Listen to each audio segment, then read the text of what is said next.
बिस्मिल्लाहिर्रहमानिर्रहीम। अस्सलाम वालेकुम स्टूडेंट्स। अच्छा बच्चों, आपको मैंने लास्ट टाइम बताया था कि जो हमारा सिलेबस है ऑलमोस्ट ख़त्म हो चुका है। हम लोग जस्ट अपने जो प्रीवियस ईयर का पेपर था उसको डिस्कस कर रहे थे। तो लास्ट टाइम भी हमने कुछ ऑब्जेक्टिव डिस्कस किए थे, तो नेक्स्ट हम लोग उनको भी ही डिस्कस करते हैं। तो मैं इसलिए ये आपको डिटेल में बता रहा हूँ कि आपको आइडिया हो सारा। अच्छा नेक्स्ट देखें, 10 तक ऑलमोस्ट मैंने इसके बारे में हर एक एमसीक्यू के बारे में डिटेल में बता चुका हूँ कि आपको इसकी डायरेक्शन कहाँ से क्या क्या मिल सकती है। अच्छा अब 11 वाले में देखें, 11 में कहता है जी boundary condition associated with SI system of the form.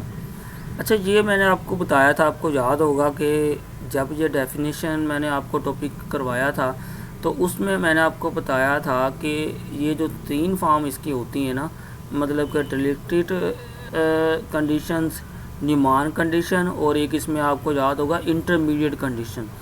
तो आपको देखो कि इस 11 से क्या डायरेक्शन मिल रही है कि आप उन तीनों कंडीशन को याद कर लो कि उन तीनों में से कोई भी आ सकता है। जैसे आपको मैंने बताया था कि सबसे पहले डिलेक्टिक ये क्या कौन सी कंडीशन होती है, इसमें आपको पता है कि सिंपल होता है कि G u into A is equal to alpha, u into B is equal to beta. ये जो सिंपल हो वो होती है हमारी ये वाली डिलेक्टिक कंडीशन।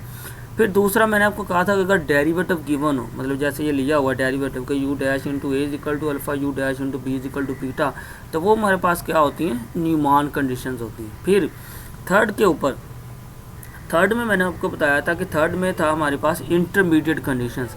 इंटरमीडिएट कंडीशंस क्या होती हैं, उसमें दोनों मिक्स होते हैं, मतलब कि u into a plus u dash into a, मतलब कि सिंपल वाला और ये दूसरे वाला दोनों, ठीक है। जैसे आप देखो ना, आपके 3 कंडीशनें थी, मतलब कि तीनों में से अगर नेक्स्ट एमसीक्यू बनाना हो वो सिंपल डेरिवेटिव को बगैर दे दे तो वो क्या हो जाएगी, डिलेक्टिक इक्वेशन हो जाएगी।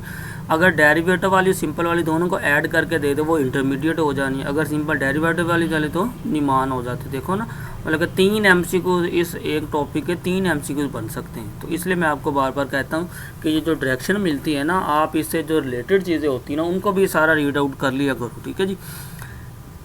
फिर नेक्स्ट 12 है, 12 में कहता है कि यू ए इंटू टी पे unit step function the plus you into T. ये आपको याद होगा कि ये 11 चैप्टर के एंड पे है, एक छोटा सा थ्योरम है ये हमने प्रूव किया था।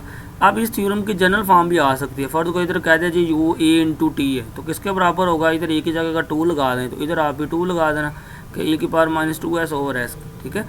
तो ये एक छोटा सा थ्योरम था, ये उस थ्योरम की उसने स्टेटमेंट उठा के दी हुई है, तो आप इसको देख के कर सकते हो, ठीक है जी।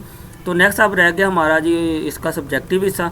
तो सब्जेक्टिव हिस्सा हम लोग कल को डिस्कस करके तो हम लोग इसको वाइंड अप कर देंगे। हमारा ये लास्ट लेक्चर होगा, उसके बाद आप फिर अपनी रिवीजन करना, आप लोग फ्री हो जाओगे।